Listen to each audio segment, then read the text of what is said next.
Greetings, and good evening, good afternoon, and good morning from wherever you're joining us. This is your show. Yes, thank you for joining us. Good evening, good afternoon, and good morning from wherever you're joining us for this maiden episode of Being a Man, the adventure from boyhood to manhood, live on Instagram. The adventure from boyhood to manhood is a groundbreaking conversation in at exploring a man's journey from boyhood to manhood. I am going to be your regular host on this conversation, and I am Ola Akinwe. I am the humanitarian guru, also a literacy activist. I am the founder of Boys Mentoring Advocacy Network, BMAN, a non-profit organization registered and incorporated in the USA and also here in Nigeria. I want to first and foremost thank you for joining us tonight, and we will be exploring the adventure of Russ Fox, all the way from Sedona, Arizona, in the United States. I happen to have met him in person, and he has served in great capacity for such a man that I want to bring his experience from childhood to manhood. And I can promise you, this is going to be an exciting conversation today. You will understand that when boys don't learn, men won't know. We have a situation in our hands right now where you have boys growing up without positive developmental role models. They are confused about how to become a man or becoming. Is a big global crisis when it comes to the boy crisis. And why? Is because great men, noble men, we are not coming out enough to become a voice to these boys or show them that exemplary way to construct the kind of man they should be. And this is worrisome for all of us, and it should not continue. So this conversation is going to help in ensuring that boys have men that they can identify with their true life experience from boyhood to manhood. A lot of men refuse to be men, they remain boys. It's also a challenge. We want men to grow up to become noble men, great men, community leaders, great husbands, people that will be inspired. And this is going to allow us the opportunity to bring as many guests on this show, and you and I will be happy that we have great men out there who are supporting in the developmental stages of our young men and young boys. So thank you. Today I bring to you once again my guest, Russ Fox, or Russ Fox. He's a music director, a conductor, and a Shen therapist and instructor. He is the director of the international broadcast Hollywood Bowl Easter Sunrise Service since 1983 to 2006. He's also the founder of Performing Art for International Relief, also a conductor conductor of the Bel Canto Symphony and Master Symphony in Los Angeles. He's the founder of Child Wellness Center in Sedona, Arizona. I want to welcome you, Russ. Welcome to the show tonight. And thank you. It's a great time to have the opportunity to actually explore your boyhood adventure to manhood. So once again, we say welcome. Thank you. It's great to be here. This is my first Instagram live chat. So I don't know if are we both seen? Do people see both of us? I don't know. Everyone is seeing us now. I guess you can see me as well. All right. Well, feel free to ask any questions you can. I can basically give you a little bit of a start if you want, like where I'm from and how that all happened. Yes, okay. I'm going to ask that, Ross. Okay. Yeah, so our audience will be delighted to know about you. Tell about yourself as a young boy. All right. Well, I expect we're going to learn a whole lot from your questions, but let me just start with the basics. And that is, I was born many years ago. I'm 76. So wow. I was born in 1946, just after World War II, in San Francisco, California, here in the United States. I'm the youngest of two boys. My older brother was born 3.5 years earlier. Okay. And my parents were part of, well, they grew up during the Great Depression here, which was worldwide, I'm sure, but during that time, nobody had anything. It was difficult to make funds, to make a living, to have enough food, to know what to do with, because there were no jobs available. And my dad was fortunate. He did learn a trade, had a job, and we'll talk about that later. But I grew up in an atmosphere of, you gotta save. You can't expect a whole lot in this life. Expect disappointment. You hear what I'm saying? It was all very controlled. Yeah. But that's basically it. I was born in San Francisco and raised all over the country. You can ask me anything you want about where and when, if it's important. But that's who I am. And I live here in Sedona, Arizona. I was married for 51 years. My wife was an operatic soprano. We're going to come to that, Ross. We're going to come to that aspect of your life so that our audience will really feel. You know, while we try to get to know your experience growing up, I understand that it wasn't like the usual experience you had expected or anticipated. But in the midst of that, you will want to help us describe your father or the father figure in your life in your growing up years. That's easy. Number one, my dad was loving. He stayed with the family, but he was married to his work.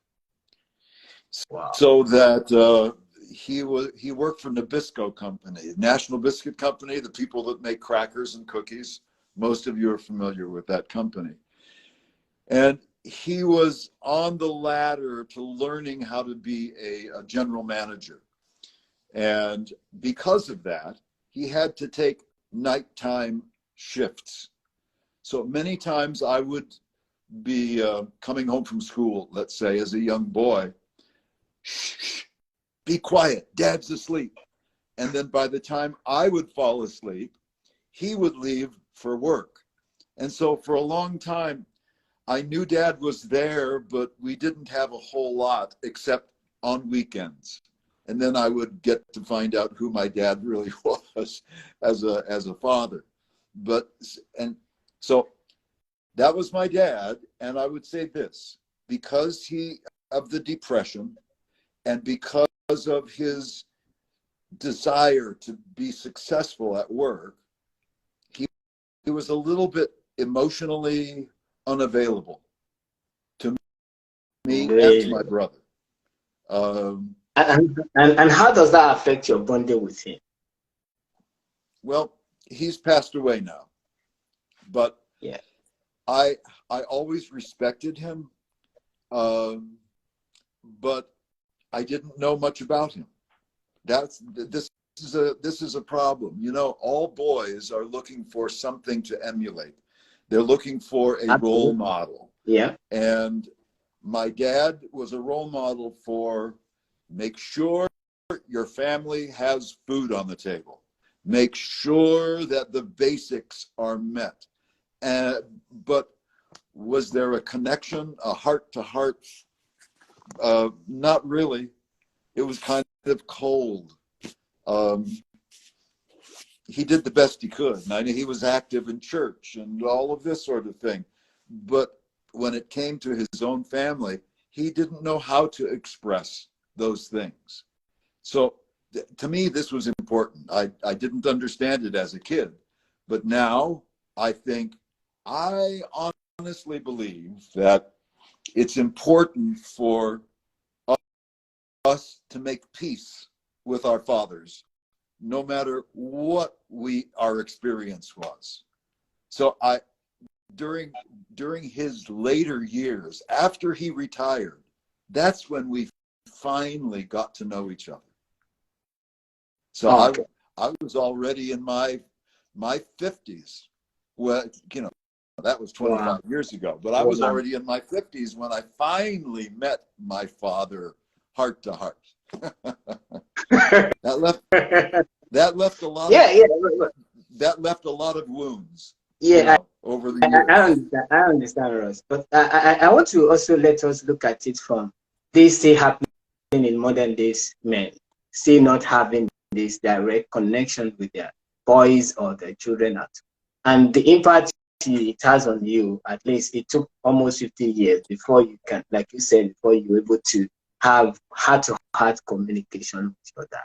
This generation of men, how do you think they could receive help, or what advice do you have for them from your experience to find time or create time in bonding with their boys? Oh, you know, that is a lesson I am still learning myself, because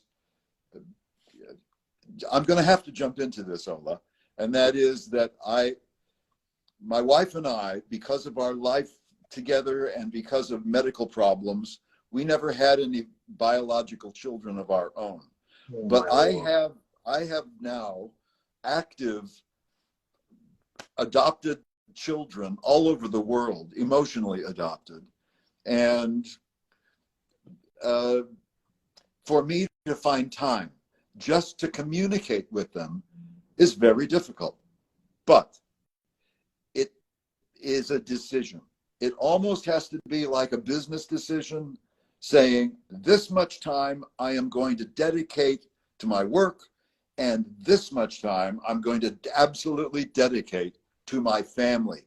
I need to grow up with my children, help them to understand what it's like to be an adult. I'm dealing with 3 adopted sons in Africa, 1 in the Gambia, Wow. 2 in Rwanda, and they each have needs. And because of their life, they don't have parents. Rwandan genocide and other things got in the way. So I am the Baba, the father. And so for me to find the time to pay attention, to listen, to actually listen to what people are saying. So number 1 is block out some very specific time, and don't let anything else get in the way of that. That time with your boy, your girl, your family as it really exists. They depend on you for emotional support much more than any physical support. So that is so true. Thank you. So block out Thank you. some time. That's number 1. Thank you. So women have to create our time deliberately on their own to ensure that this time is dedicated for my boys, for my girls, or for my children, in order for them to establish such a bond with their children. Recently I was actually listening to a YouTube video, and this guy was saying in the video that when the primary caregivers of children neglect them early in life, they find it difficult to bond when they become an adult. Do you agree with this point of view? Yeah, of course. Yeah, if people are too busy in our life, the way we all are, we're all called on to be here, do this, talk to this person, go there. It's very easy just to lose track of your real responsibilities. It's difficult for modern men to remember that the major goal in life is your family. The work and the earning money, that's in order to support your family and to give you a chance to benefit them. It's not a distraction. Wow. Wow. What a word of wisdom there. I hope men will realize this in terms of relating to their families and taking that as priority. For us, let's go back a little to your maybe teenage years. Where and how did you get into trouble when you were growing up?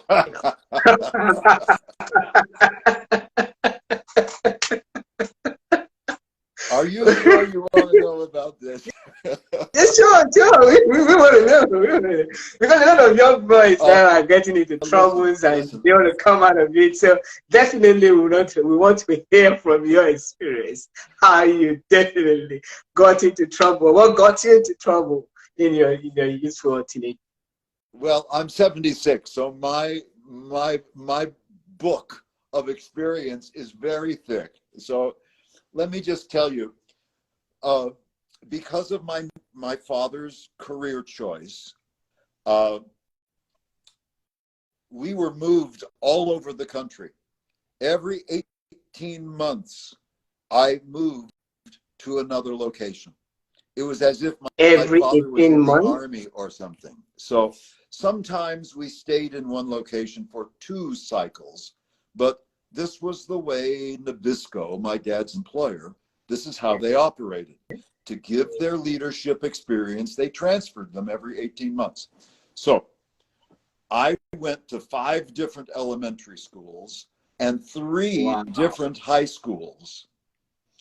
And so my experience was, don't get too close to people as friends, because very soon you're going to have to say goodbye and you'll make a new set of friends. And then you'll be there and then you'll have to say goodbye to them. So it initially was very difficult for me to be open and friendly because I was always the new kid.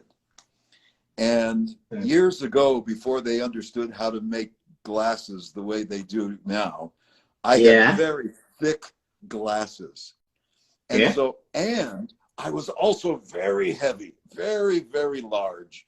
And so I was always the fat new kid with thick glasses. And so I was not exactly the most popular kid on the campus, you know. So I learned to live my life very quiet and very internal. And so it wasn't until I was like a senior in high school, in my 3rd high school, that I finally decided, listen, I've had enough of this hiding. I don't care what it's like. I'm just going to step out of this shell and just be me, just who I am. And so, you know, I did become a musician, and I am a conductor, as Ola said. But isn't it interesting how what I chose as a musical thing? And this is interesting because I was always that new little kid, the fat new kid with glasses, and so I didn't want to listen to my critics. I wanted to kind of hide and not get hurt anymore. Ross, So as a let me hold your musician, thought there. hold on, as a musician, I became a conductor, and I'm good at it. I'm just being honest. I am good at what I do. But what does a conductor do? I stand up and I am in control. I'm also in total responsibility, but I'm in control. And so when I walk onto the podium, everyone has to be quiet. They don't ridicule me. They have to listen to me. And an orchestra or a chorus, they can't do anything by themselves unless I instruct them and give them the beat. And when I'm performing, I turn my back on all my critics. They're sitting in the audience, right? Wow. And then when it's done, I walk off stage and that's it. So you see, a lot of us choose our professions to help keep the painful material that's still part of our lives concealed.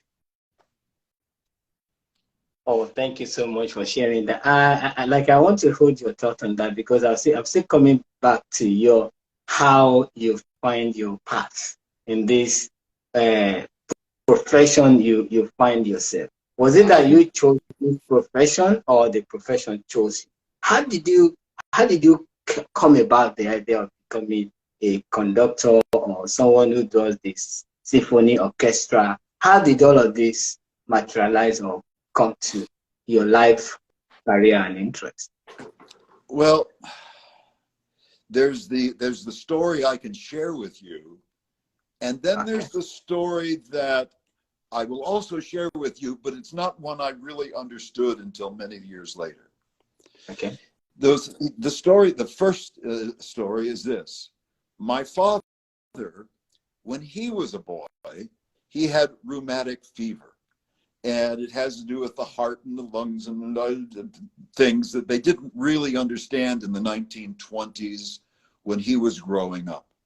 And so the doctor told my grandmother, his mom, make sure this boy plays a wind instrument like a clarinet or a flute or something.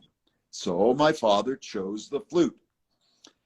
Every day of my life, as I was growing up, at 8 o'clock at night, my father would take out his flute and for 1 hour, he would rehearse. He had done this his entire life. Wow. And so my father was a musician. He was a corporate leader and yes, for Nabisco, but privately at nighttime, music was part of his life. I was able to fall asleep every night of my life until I was 18, listening to my father play music.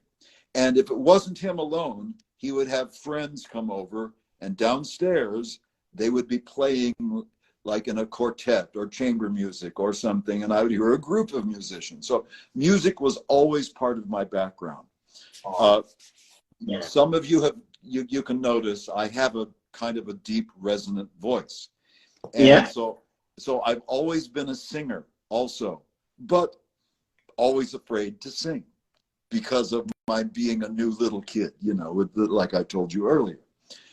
But I always knew that music was one way that I could communicate with my dad. Not through words, but through music. And so there was one point where I was home sick with tonsillitis. You know, what was I? I was 11, 12, 13 years old, something like that. And I had a little record player. Some of you remember when we had vinyl discs. Okay. And it was Tchaikovsky's Nutcracker Suite. And the last piece is the Waltz of the Flowers. And I'm standing there in my bathrobe, a little boy with a pen or a pencil in my hand, and I'm just conducting away, you know, I don't know what I'm doing. But suddenly I said, this feels right. I think this is what I want to do. I want to be a musician, but I don't want to be a soloist. let me be a conductor. So that happened when I was, like I say, somewhere between 10 and 13 years old. And then I just moved forward. And the thing that happened at my senior year, I told you, that's when I finally said, enough, I'm just going to be me. I auditioned to be an actor in the school musical, and we were doing the musical Oklahoma, which is a 1940s musical, and it's a big American piece. Well, I got the lead role of Curly, and so suddenly I was the most popular boy in the entire school, and I thought to myself, well, that's strange. I'm the same person. How come everybody else changed? And I realized that this world that we live in is full of masks, and people act according to what feels safe to them, not what they really want to show, but what's safe. It wasn't safe for them to accept this new kid with the big glasses and all, until that new kid became important, the star of that show. Well, suddenly I was popular. I was being invited to parties, and I thought to myself, this is kind of interesting. I'll use it, but I recognize how thin and superficial this is, but I'll use it. And so yeah, it's important. That's interesting. That's so interesting, honestly, to think about. For someone who we all have to choose how we're going to survive. And we've all made mistakes of judgment of, well, if I only do this, then I'll survive. They will like me if I do this, that, or the other thing. And I learned that from my dad and my mom, because they always said, be good, make people like you. And so, you put on all of these masks. Well, sometimes you have to just take off the mask and see who's underneath. And so here I am. Yeah. I was going to continue to bring this up again in terms of why this was going on with you, a kind of a shy boy who now became so popular in the school, and everyone has to see his popularity based on his gifting. How do you deal with crushes, dating, and love at that stage of your life? Did you have something? Number one, I recognize that I did not answer your earlier question about how did I get into trouble. My job, what I accepted is my job is to never get into trouble, because I didn't want anybody looking at me, talking to me. I wanted to hide. And so I was the perfect kid. I would smile and hello, how are you? I was very adult for my age, but I was not comfortable with other kids, because they would make fun, or they would, make jokes. And so I thought it was better for me to be more adult and just be by myself. I would be safe if I was by myself. And I recognized that I didn't have a great childhood, because I was hiding most of my childhood life. So I never got into trouble. When I got into trouble, it was because in the family, I would actually make an attempt to say something or speak my mind, and everybody got mad at me. So I learned early on, even in the family, don't say anything, just say what they want to hear. I look at that now and I say, wow, that poor boy, that poor kid. So I had a role model, my dad, who I really could not relate to. I saw how closed he was, and I became closed just like he was. Then there was my older brother. He was always getting into trouble because because he was the first one, my parents didn't know how to raise a child. Well, they never learned how, actually, but that's okay. But my brother was always getting into trouble. And as was typical, we had corporal punishment. That means my father would take off his belt and hit my brother a couple of times just to make him understand. Well, my brother ended up hating that. And I would be in the other room crying my eyes out because my big brother was being harmed by my father and I couldn't do anything about it. I mean, it was terrible for me. Honestly, it was. And so for all sorts of reasons, I learned, do it right, be kind, don't get into trouble, and don't be the center of attention. Wow. All that changed when I was a senior in high school. And I don't care anymore. Now I am who I am, and I'm the guy you know. Yeah. So, but how did I deal with crushes and girlfriends and things like that? Yeah. When I was a very little boy, maybe 4 or 5 years old, I did have the little girl next door, Jerry Lynn Jones. And Jerry Lee Jones. Okay. Oh, Jerry Lee Jones. Yeah. No, talk to us about Jerry Lee Jones, guys. Jerry Lynn Jones, she was we were 4 or 5 years old. We went to kindergarten together and first grade. And we would sit outside and we would talk and we would play. But at that age, it's not boy and girl. It's not, there's no attraction. It's just friends. Everybody's a buddy, when you're that young. Yeah. So that when I became an adolescent and I realized, all the bodily changes that go on and all of that sort of thing. Yeah. I was at that point in the middle of my hiding stage. So whatever I felt, I suppressed it. I had to say, no, don't go there. It's going to go bad. Whatever you do, it's going to go bad, I'm sure. So I never stepped out of that shell when I was an early teenager. My second high school was in Pittsburgh, Pennsylvania, and I was there from my sophomore year and half of my junior year. During that time, I met a girl, and we became really great friends. And I would say,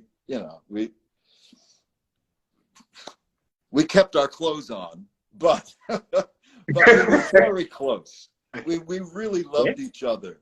And we thought everything is going to be wonderful and whatnot. Of course, my dad got a new position. So in the middle of my junior year, I had to leave. Wow. And so I left, and I was beginning to become involved in the choir at school, and I played in the orchestra. And so then all of that had to stop again. So the last half of my junior year, we moved to northern New Jersey, just outside of New York. And those months in my last junior year, I was so depressed and upset. I mean, if ever I felt close to not really suicide, but just making a decision, that's it. I'm not going to experience life. I just don't want this. But something broke through, and again, it was musical. And so that my senior year, as I mentioned earlier, happened as it did. I just had friends. I tried not to have crushes on people. And what was it like, your dating experience like when your dating experience, you had dates? My dates. Oh, when I went on dates. Yeah. Oh, dating back in those days, and this was a long time ago. This was like 60 years ago. So, yeah. Yeah. I was a teenager 60 years ago. You really would go to an ice cream store. Okay. You'd go to a pizza shop. And Okay. usually you would go with a group of friends. You would try not to go alone. And I was a good little Christian boy. You know, I had a church background, and so I right and wrong, and I was all confused about the role of physical connections and sex. And so I tried to avoid anything that could cause me embarrassment. So it wasn't until I was in college that I really had a real bonded relationship with who became my wife. So of 51 years. So once I finally committed to having a proper crush relationship, it turned into a marriage, and it lasted, as I said, for 51 years. I knew my wife for a total of 55 years. But Wow. she was my third girlfriend. That's it.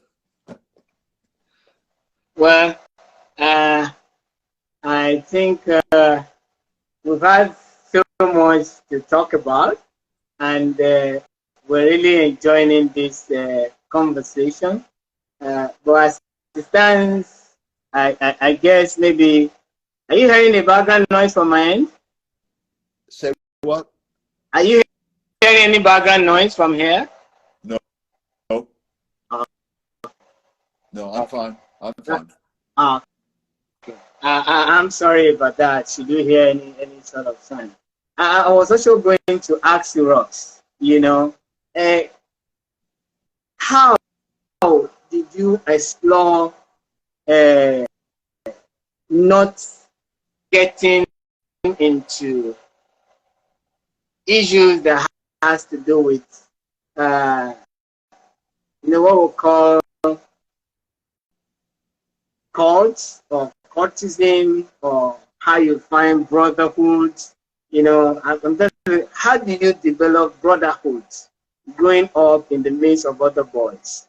Today boys seek out for more of brotherhood. They want to be in the midst of other boys, to be able to bond together with them. How are you able to solve this, or get other boys into your circle who did not influence you in the wrong direction?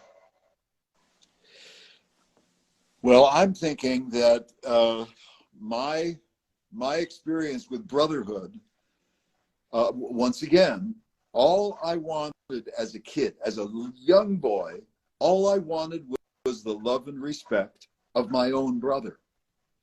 And at 3.5 years difference, it was just long enough so that I was always the little kid.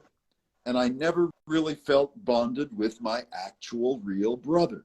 So how did I develop that sense of community with other boys, that okayness with bonding with them? For me, it was not through sports. I mean, sports are very important, I think, for most kids, because there is the ability to talk, and you talk about things that are important to the team, and suddenly you're part of a group, and that's so important, to be part of a group for a boy. And there's also this physical contact. See, this is an important issue that I think a lot of cultures try to avoid. We're all afraid of being looked at as, effeminate, or being gay, or homosexual or something, when in fact it is an actual physical need for boys and men to feel each other's strength, and in a group setting through sports. I mean, you're tussling, and you're wrestling, or football, or whatever it is. You get that sense, I'm not alone. There's somebody else here. boom, I just bumped into somebody. And then when we're happy, there's that brotherly hug. That feels great. It feels great for all of us. And we can't deny that that's part of being a man, is also a physical, respectful, honored physical connection. What's the best feeling a boy can have is when an older man, a mentor, puts his hand on the boy's shoulder and said, good for you. I'm proud of you. And the words are important, but it's that physical touch, that connection where the energy really starts to flow. And that's validation. Where did I get that? I got that through music. From music? From music. Because when you're in a chorus, let's say a choir, you are standing shoulder to shoulder with other people, and you are doing something as a team. I mean, being in a choir is almost a team sport. Honestly, it is. There's a director. Well, that's the coach. They're all of us singers. We're the team, and we physically feel each other. There is that physical connection. There is that sense that we are producing something. And none of us could do it by ourselves. So there's that emotional bond of, oh, I'm part of a group. We're doing something together that we couldn't do by ourselves. And this person in front of us, he has our best interests at heart. That's so important. Well, all of that said, I learned what it is to be a man through my mentors. My mentors were conductors, music directors, people who taught me what it's like to be able to be involved with music. And so my sense of bonding with other people were, after you walk off stage, after a good performance, what do you think happens backstage? Everybody's hugging each other. Yeah. We're giving each other congratulations. We had a great shared experience. So, mine may not look like everybody else's, but the elements were all there. You need a leader. You need someone to emulate. You need to have a bonding with someone who's on your level, who's also moving in that path. So other boys, other kids. And then somehow you have to say, you know what? I want to refer back to an African word that I learned a couple months ago. There's some tribe in Africa where there's the term umbuto, UMBUTO, as I remember it. And it means I am because we are. You're right. Yeah, and so we don't function as individuals. In the West, we are taught to be individuals, and we have to be strong by ourselves. And then we have all of these problems of people who don't know how to be a person. They don't know how to be an adult person.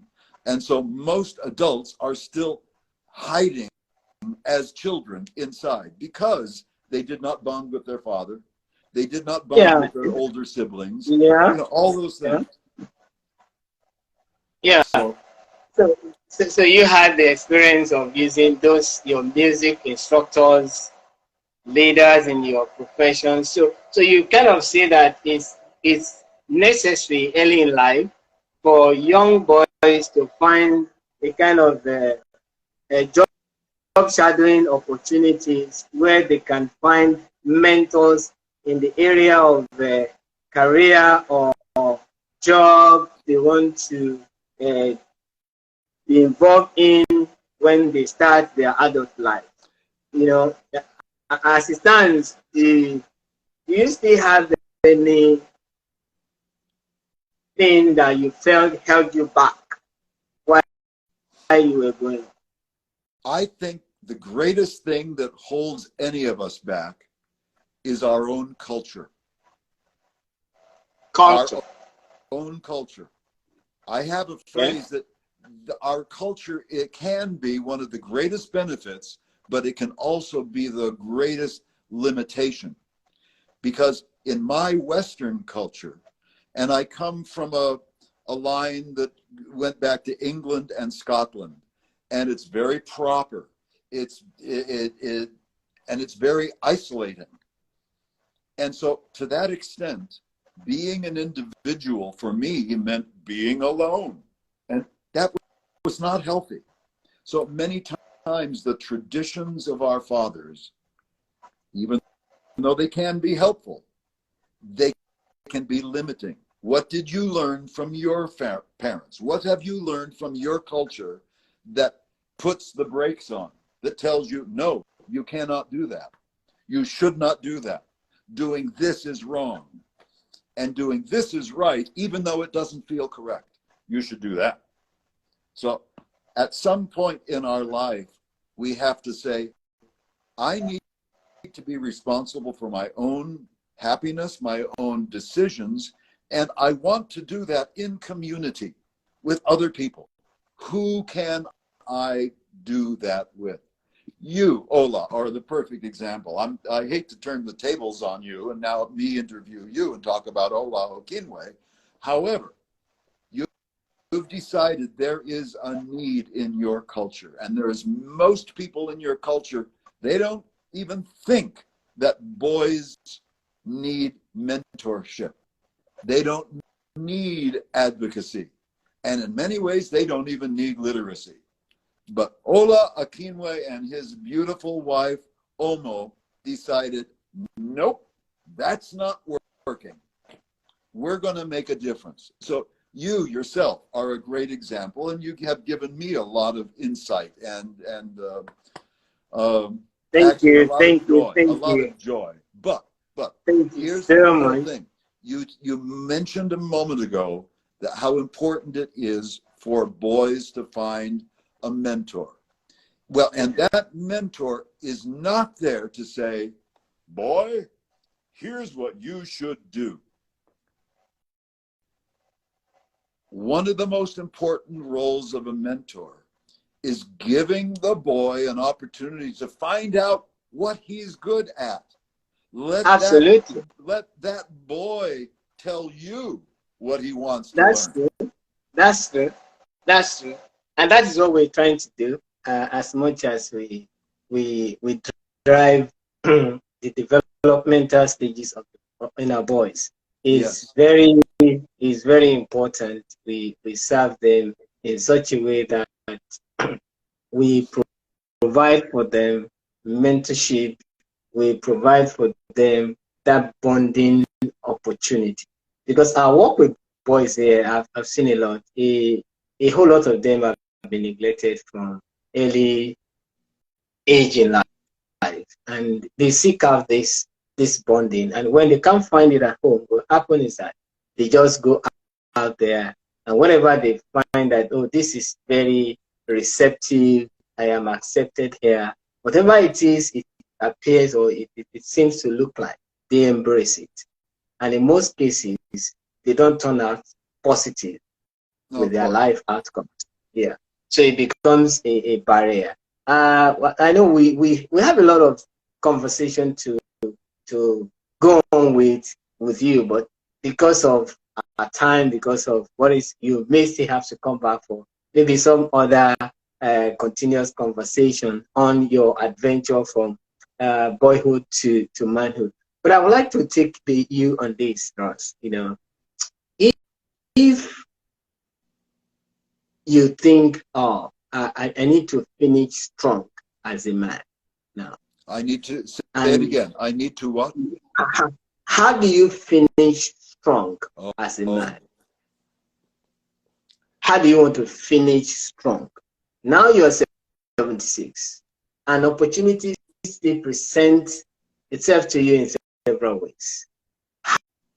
How are you planning to finish strong? That's the first question.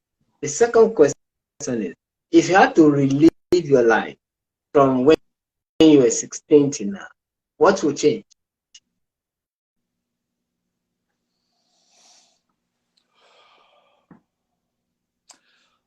Let's start with the first one. How would I finish strong? Well, yeah, I may be 76, and I know I'm in pretty good shape.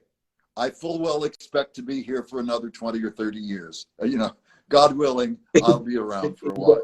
Yeah, we want to. That said, where am I in my journey? You know, you think you're getting this high, and then you're really good, and then you realize, guess what? The mountain is way up here. And where am I? Where am I in all of this? Well, I've still got a lot of steps to go. And how do I finish strong? By getting out of my own way. How do you do that? By realizing that my brain and how it makes decisions is not always telling me the truth. Before I do anything, I take a breath. I actually take 3 breaths. Deep breaths, and not up like that, but deep down into the diaphragm, okay? And just let myself hold it and let it out 3 times. And then I allow myself to feel what I was thinking. Does it feel right? Does it feel, am I gripping, or does it feel expansive? If it feels expansive, I know that's the right thing to do. Some people call this prayer. Some people would call it meditation. Some people would call it flow from the divine. But it's getting out of my own way. I will only finish strong if I'm not the one trying to create the answers. I'll only finish strong if I allow some of those answers to come in from something we haven't talked about, but that is the reality that there is a guiding, benevolent spirit, if you will, the universe, however you want to talk about it, that if you get out of your own way, if you can quiet yourself, take 3 slow breaths, you can actually sense the right or wrong, or if something's going to be productive or not productive. I never knew this as a kid. So my journey to manhood is actually continuing on. And the man that I want to be is a man that allows for the bigger picture, not the one controlled by my youth, not the one that is hurting as the little boy who still remembers what that's all about. But I now refuse to let it affect my decisions. I want to step out of that history. And that's what music does. That's what arts do. That's what sports does. That's what this connection does. It takes you out of yourself and allows you to be part of a bigger picture. And the bigger picture I'm looking for now is, what about my 3 adopted African sons and the other 3 or 4 that I would like to have as part of my emotional family? How am I going to benefit them? Not by thinking about it, by allowing myself to hear them completely. What are they really saying? What are they really feeling? I don't want to filter it. I want to hear it raw and real from my kids. And then I will give it back to them, raw and real, but with a sense of honor and love and respect. I didn't experience a lot of that when I was a kid. Maybe from my grandparents, but not from my parents, my family. So now it's my responsibility, as I now am connected with several people in Africa. I even own a house in the Gambia. So I am an official African at this point. And I love it. And I love it. But I love it too. How can I best serve the community which surrounds me? And that community is now worldwide. How do I do that? By getting out of my own way and listening and feeling inside. That's the way I will finish strong, by helping others to begin strong. And going to the second question before we come to this important question about what you have about 30 years plus experience in, which is the Shen therapy. You know, for most people listening to us might not really understand what's the Shen therapy all about. Shen therapy, I will explain it very quickly. And I would say I've had for the last 40 years 2 careers. One was music, but the other is this concept of, how can I say? I have been a massage therapist. People know about Reiki, but that there's an energy field and whatnot. Let me say this. Let me just say this. Who you are when you look at the mirror, that is just simply a container. Really? Yeah. What is your spirit? Who is your spirit? Who's living inside? That's my question to you. Who is living inside you? Your spirit doesn't have a color. I mean, culture would say, I'm white, you're black, because we look in a mirror and okay, that's the reality. If I took, there's a very famous little thing on YouTube. No, it's on LinkedIn. A Jamaican man that says, what color is your mind? It has no color. If you filled a black can, a white can, a yellow can, a red can, all with water, and you sealed them, what would your eyes tell you? Well, they're all different, except they're all filled with the same water. So we are a spirit inside a body. Now, what does that spirit, how can you deal with that spirit? It is, in fact, an organized energy field. We are all an energy field. Modern physics says so. Ancient Tao Chinese philosophy says exactly the same thing as quantum physics, and that is all of us are vibrational fields. Shen therapy was started by an American scientist in the 1970s who realized that there was such a thing as chakras, as energy centers on our body, and that they are intimately connected with emotions. And when we hold a contraction in our field, our bodies also contract. And so sometimes sadness can turn into heart problems, breathing problems, immunity problems. How is that possible? Shen therapy is that form of therapy that uses the biofield of me, the practitioner, in order to stimulate the field so that old material, all that pain that's inside can finally be completed and released, so that our life is not a series of filters. You know, most of us, our reaction patterns and how we relate to people, it's a whole series of defense mechanisms that have long outlived their usefulness. So if I feel something joyful, I feel it completely. And the emotional episode, it rises and then it completes, and that's wonderful. But if something's painful, as it gets more and more painful, we clinch down and we stop it.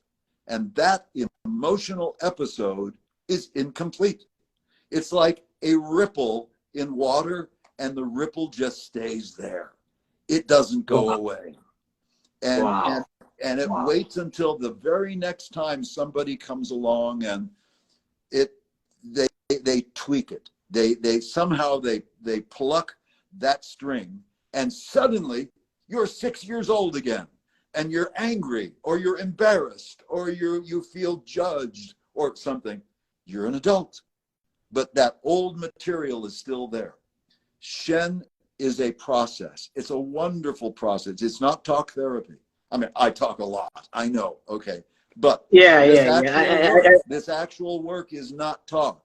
So it allows me as a practitioner to assist a person's energy fields, to unlock those standing waves, and so that they can complete the painful the painful episode of emotion. And then it's gone. It's history, but it doesn't control us any longer. Wow. Does that say anything? I think before we leave, you may need to give opportunity to maybe one or two want to send in their questions. If you are there, you want to ask questions. I see you, Dad is on it now.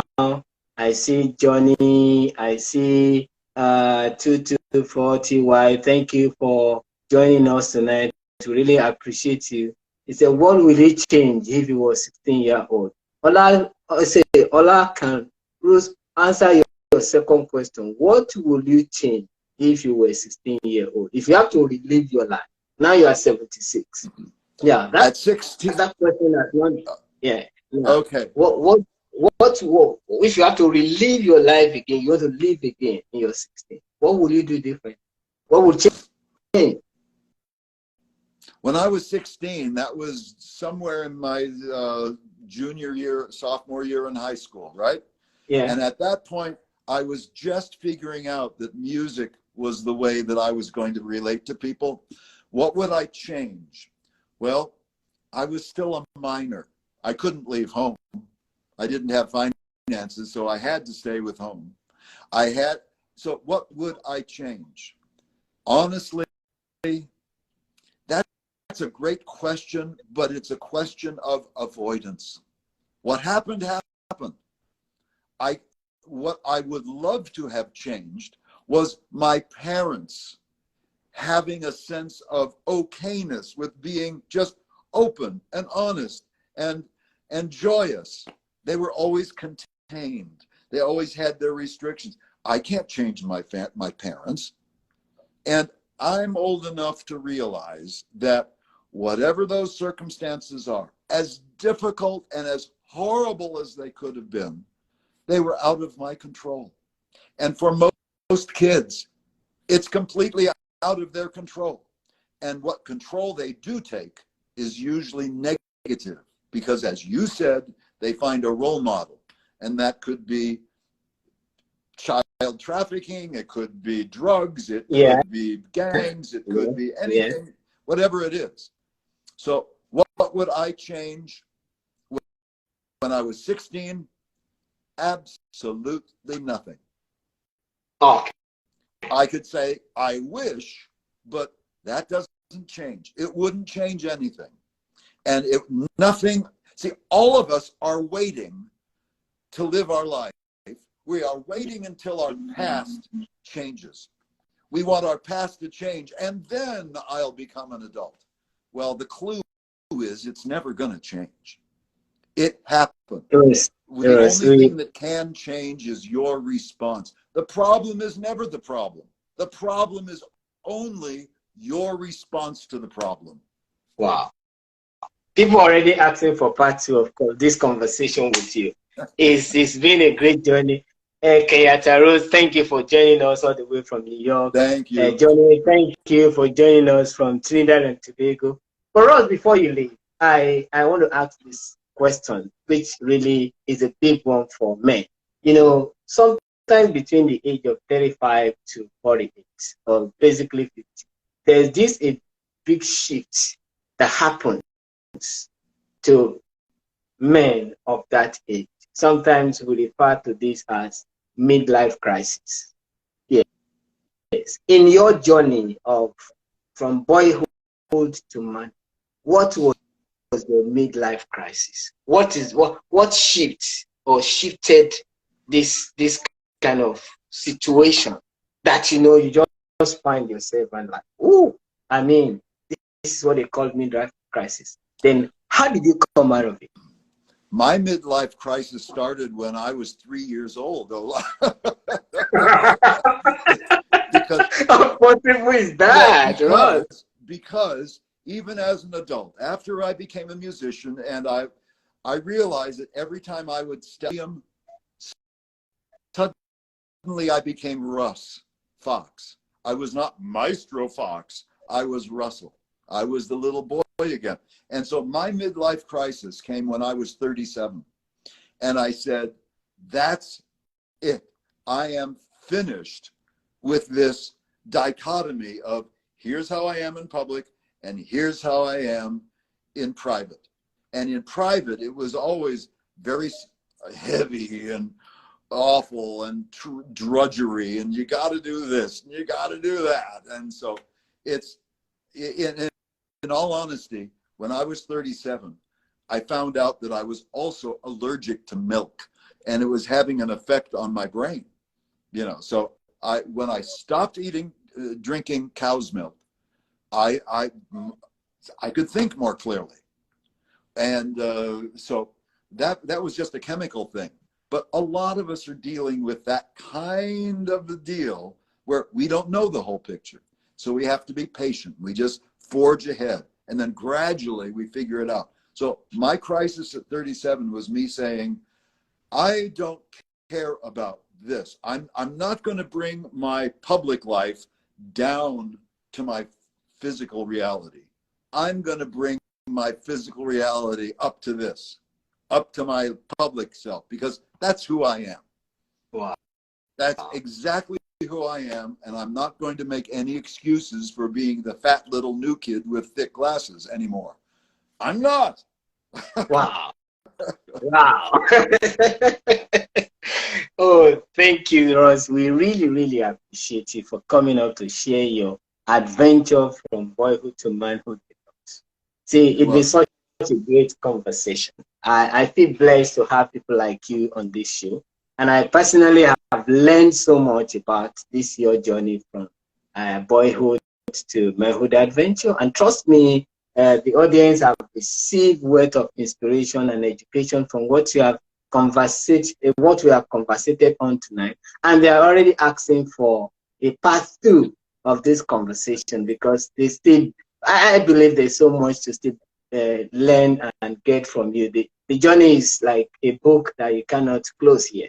But as we progress and continue the episode week in, every week, we will still find the opportunity to bring you back in the future to look at other issues that comes up when it comes to how men journey from boyhood to manhood. It feels like never to stop for us. Well, I think you will find that men across the world, it may come in different packaging, but inside it's all the same. Yeah, I agree. We're all dealing with the same problems. Absolutely. I agree with you.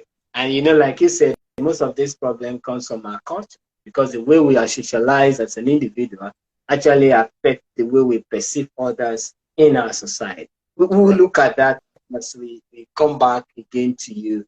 And we hope that when we reach out to you, we'll be happy to have you back on this show. So thank you so much. As we bring this episode to a close, remember this, my friends, all of us listening.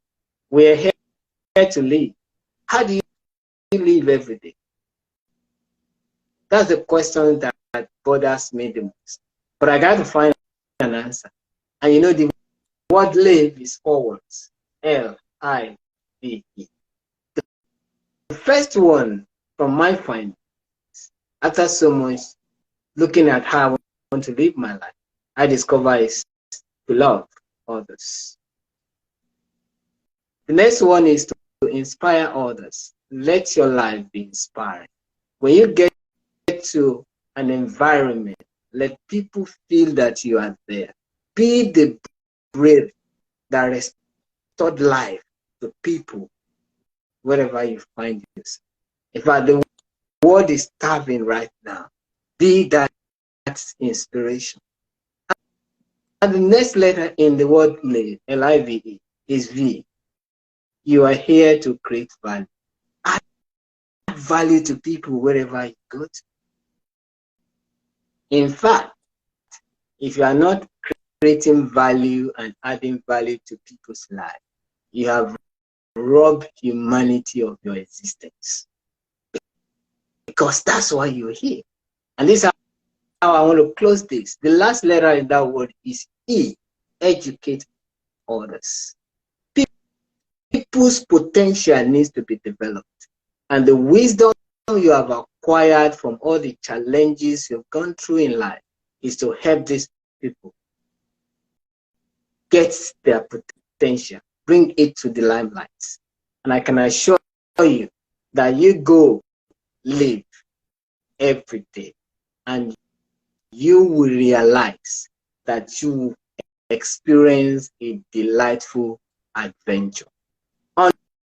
Until next week, Monday, same time, when we will meet again with another guest, I want to say thank you for joining us in this maiden episode of Being a Man, the adventure from boyhood to manhood. Russ, as we close this, where can people find you?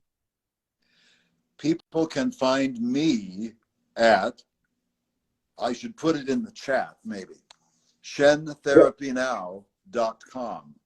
And it goes like this, SHENTHERAPY.